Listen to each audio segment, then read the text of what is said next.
Please help me welcome Craig Sims to the stage. Thank you so much.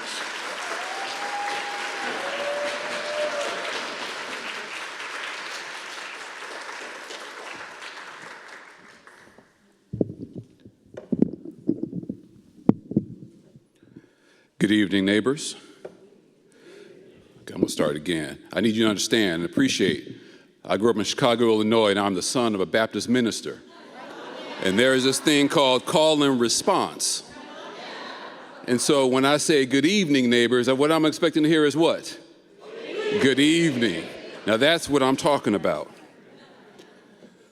I first want to express my gratitude for Neighborhood House thinking enough of me to invite me to stand here on this stage and deliver a message. And the first thing that I want to ensure that you all know about me is in the introduction, you know what I do as a profession. But it's also equally important that I share with you that I am a husband to my wife, Kara, at least of when I left the house this morning. It's a day-to-day proposition. I'm also the father of 3 children, Braden, Anthony, and Brooklyn. And equally importantly, as we are all here together assembled in this time and in this place, I am also your neighbor. As I was thinking about what remarks I would speak here today and the message that I would be called to deliver, what I initially thought about was over the course of my career, spanning well over 20, nearly 30 years, I have delivered many closing arguments in trial. And today, and even more recently as I've been giving speeches across the country, it is my belief that I now have to stand here and make the case for humanity. And in this moment, as I am making the case for humanity, I want to start with asking you a question. Do you remember the first time that you were seen? Actually seen for your humanity? Do you remember the first time a person said to you, "You can make it"? Do you remember the first time someone said to you that you belong here, that you matter? For most of us in this room, it was a parent or a caretaker, a teacher, a neighbor, a community, a network of people seen and unseen, who gave us what we needed to survive. And sometimes more than just the opportunity to survive, also the opportunity to thrive. Because that, neighbors, is what matters. Not the titles we hold, not the accolades on our wall or the trophies on our shelves, but whether we showed up for one another and whether we showed up for our collective humanity. Whether we saw our neighbors and chose not to look away. And that is why we are all here tonight. And that's what Neighborhood House does every single day. The reason why I'm here on this stage making the case for humanity is because of something that I developed in my life well over 30 years ago after the birth of my first son. I went to a leadership conference and I was told that we had to develop a motto for our life. And everything that we do in life has to be consistent with that motto and serve as our North Star. So after a few days of quiet contemplation, the motto that I developed at that time that still stands true and serves as my North Star today is as follows. I am preparing my children for the world while preparing the world for my children.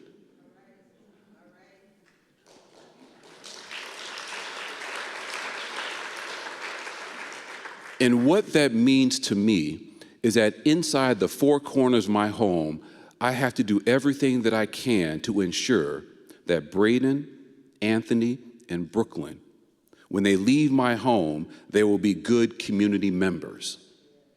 But what it also means to me is when I walk through the threshold of my door into the world, I have to do everything that I can to ensure that the world is the best place that it can be for my children and for all of our children.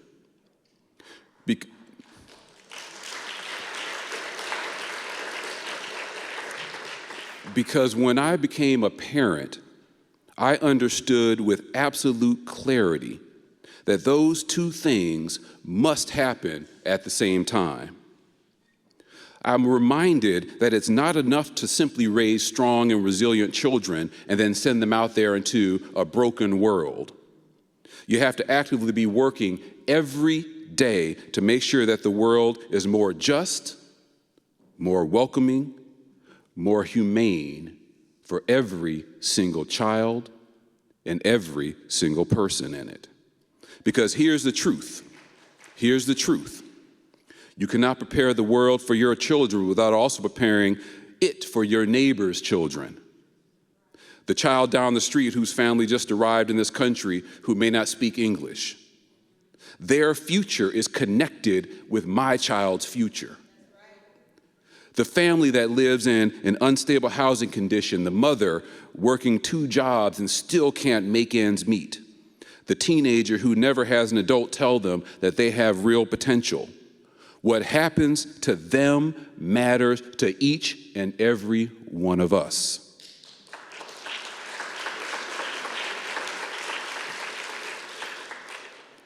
It matters practically, it matters morally, and it matters because a community is only as strong as what it does for its most vulnerable members. And that right there, that's what matters.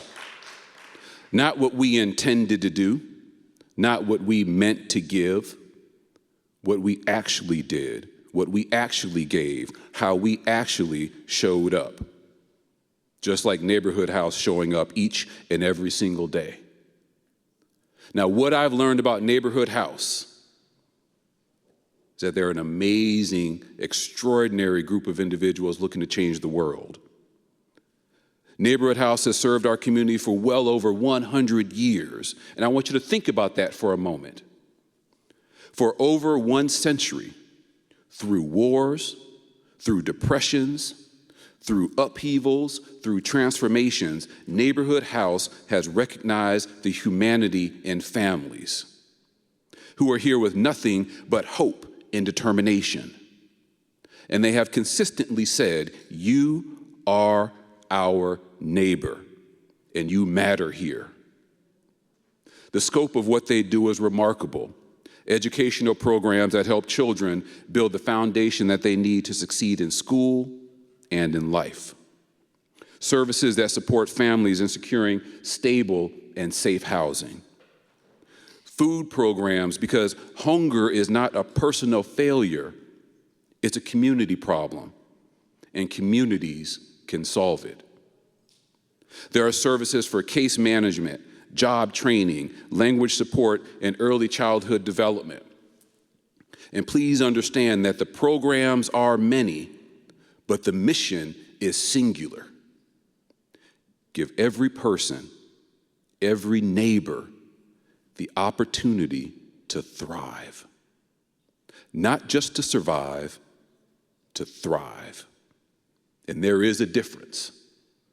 Survival means making it through the day, the best that you can. Thriving means having a future worth working towards. And ensuring that every neighbor has that chance to thrive. Neighbors, that's what matters. Now, I know what some of you may be thinking, especially right now in this particular moment in our country's history. What can I do? It's a question that I often ask myself each and every day.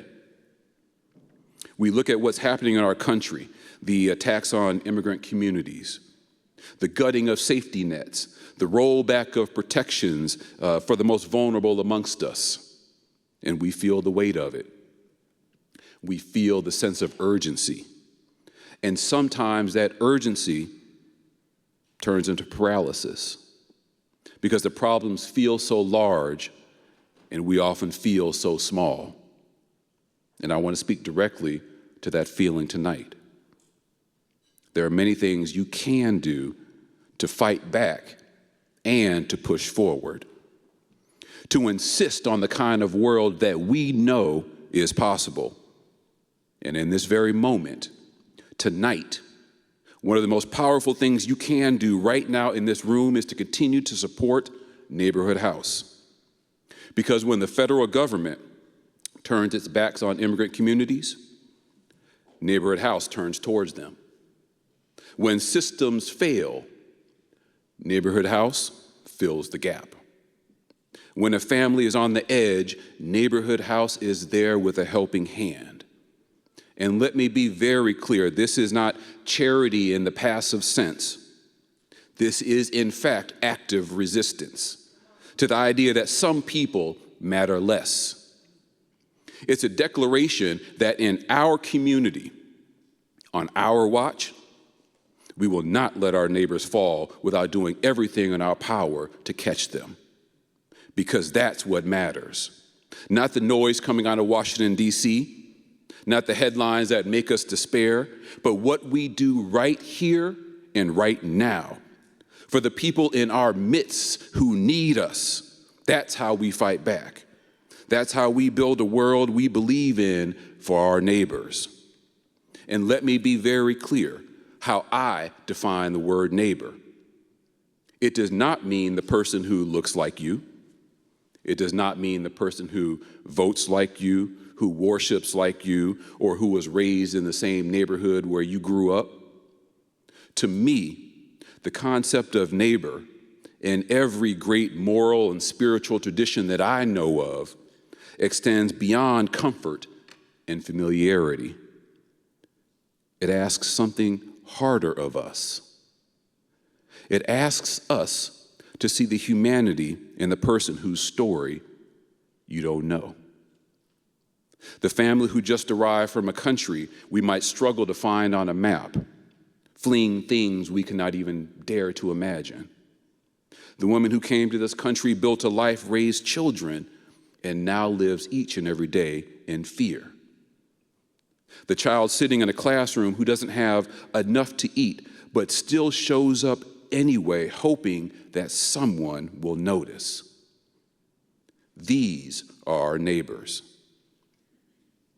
And when we take a moment to account for all that we have done in life and ask ourselves whether we did what we were placed on this earth and called to do, the answer will be found in response to this simple question. Did we see our neighbors? Did we help them thrive? Because, my friends, that is what matters. I've spent my career in law fighting for justice, advocating for the voiceless, and working to make systems more fair. And I've learned one thing in all of this, that justice is not just about what the law says, it's about what communities do. Laws can be changed, policies can be reversed, but it's a community that decides with conviction and commitment that it will take care of all of its members. And that forms a community foundation that holds. And Neighborhood House is that very foundation. And tonight we have the opportunity to strengthen it.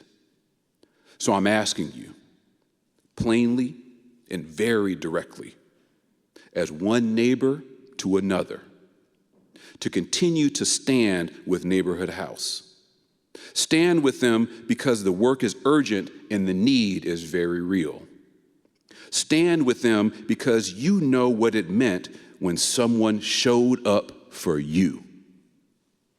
Stand with them because families and children being served right now will one day be the neighbors showing up for someone else, if we give them the chance to get there. Neighborhood House cannot do what it does without a community behind it. Not just a community of donors, which is nice, but a community of volunteers and a community of believers in their mission.